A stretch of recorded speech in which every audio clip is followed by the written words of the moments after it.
In 1852, Frederick Douglass gave an exceptional speech titled, "What to the Slave is the 4th of July?" He spoke to the hypocrisy of a country celebrating values of freedom and liberty while millions lived in slavery. My name is Dr. Sanjeev Sriram, and I am Dr. America for the WEAC Radio Network here in Southeast Washington, D.C. I'm also a pediatrician in Southeast Washington, and we are just a few blocks from where Frederick Douglass used to live. Following his leadership, I'm here to remind my fellow Americans that the 4th of July should be a time to challenge ourselves, to live by our values and extend health justice to all. As we speak, the U.S. Senate has a bill that would wreck healthcare for millions of people by slashing $800 billion from Medicaid. The Senate bill changes Medicaid funding to per capita caps. Under these caps, the federal government gives each state a tiny amount of money based on certain patient populations, and that is all the federal help a state would get for running Medicaid. The Congressional Budget Office has reported that 22 million people will lose coverage for healthcare under the Senate bill. Of those 22 million, 15 million will lose healthcare because of these per capita caps on Medicaid. As the Senate takes a recess for the 4th of July, now is the time to ask, how do we expect our fellow Americans to have life, liberty, and the pursuit of happiness without health? What is the 4th of July to Americans needing health care? What is the 4th of July to America's uninsured children? Right now, 95% of America's children have coverage because of Medicaid and the Affordable Care Act. 95% of our kids. The Senate's health care bill ruins that progress and sets us on the wrong direction. Medicaid per capita caps will mean my patients, child patients, will lose coverage because states won't have enough funding. Services like physical therapy or speech therapy will be cut, and states might try to patch things up by using money from other programs. But that means my patients, our child patients, will see funding cuts to their schools or to infrastructure that provides clean drinking water. Right now, Medicaid is a vital cornerstone to the health of America's children.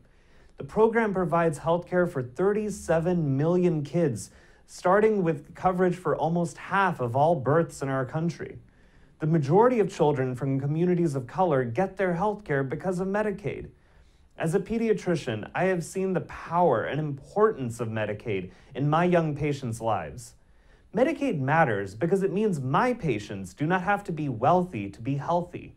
When my patients get knocked down by birth defects, asthma, learning disabilities, or cancer, Medicaid lifts them up.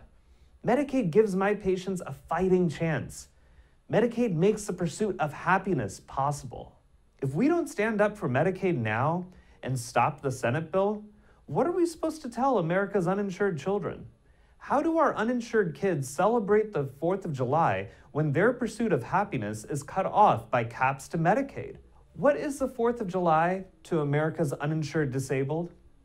My patients with disabilities are our fellow Americans.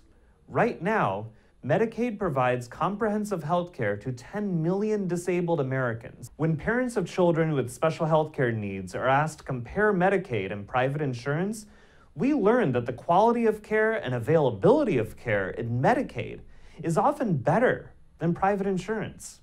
Without Medicaid, many patients with disabilities will be unable to find coverage anywhere else. Under the Senate bill, families with disabled loved ones have a lot to lose and nothing to gain. That is why we have seen so many of our fellow Americans with disabilities fill the hallways and offices of Congress, demanding no cuts, no caps to Medicaid. Rather than be given a place at the health policy-making table, we have seen patients be forcibly removed from their wheelchairs.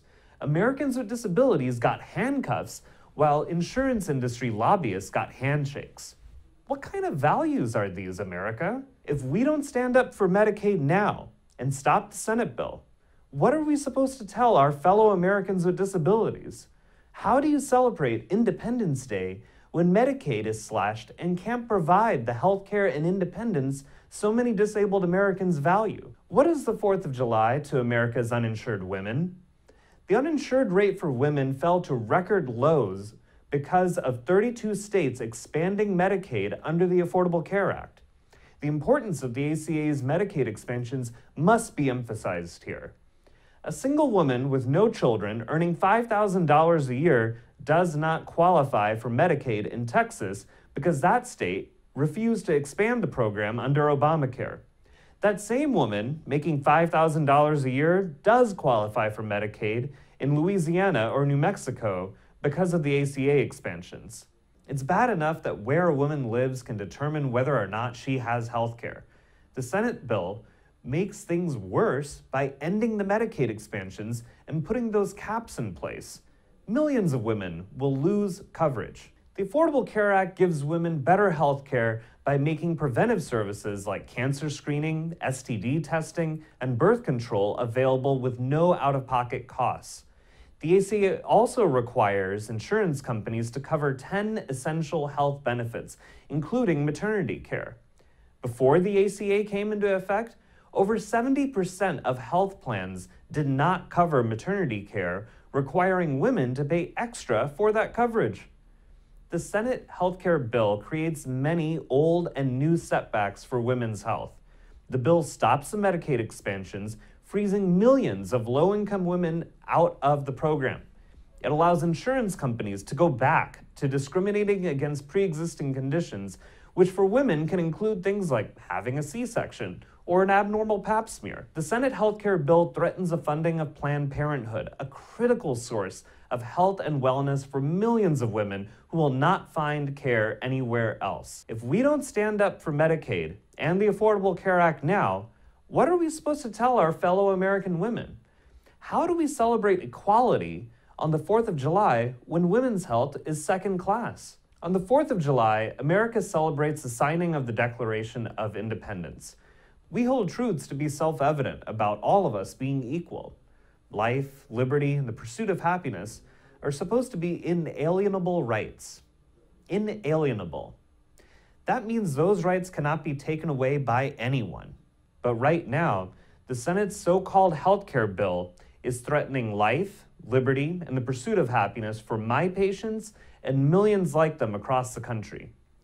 There are many reasons why the Senate healthcare bill has zero support from medical organizations and public health groups. Their scheme takes away coverage from 22 million Americans, millions of women, children, and people with disabilities, people with struggling incomes. Our fellow Americans will lose their right to health. And for what? So a few billionaires can get more wealth from tax cuts. This is not an exaggeration. Some people may hear this and wonder, aren't pediatricians supposed to be nice? I assure you that my patients receive my warmth and kindness, but there are limits to my politeness when a few powerful people threaten the basic human rights of healthcare. I will assert that self-evident truth boldly. I must put principles before politeness, including for the 4th of July, just like Frederick Douglass did. In his 1852 speech, he said, "For it is not light that is needed, but fire. It is not the gentle shower, but thunder. We need the whirlwind and the earthquake." The 4th of July is the time to call upon the conscience of the nation. We have to ask, are our values real or just rhetorical? America cannot celebrate life, liberty, and the pursuit of happiness on July 4th and then deny health care to children. America cannot celebrate Independence Day and then undermine the independence of its disabled by slashing Medicaid. America cannot pledge allegiance to equality and justice for all and then make healthcare unavailable to women or unaffordable to people with low incomes. The 4th of July, as a physician and as an American, I am calling upon you to show Congress that America is the home of the brave. Let's take action for life, liberty, and the pursuit of happiness for my patients, their families, and millions like them. Bring your thunderous voices to your town halls and let members of Congress know no one is unworthy of wellness. Attacks on Medicaid patients are attacks on all of us. Healthcare is not a privilege based on age, gender, ability, or income. Healthcare is a basic human right, and no matter what, we will build health justice for all. Now is the time to do something. Thank you for listening. And please get in touch with your member of Congress now.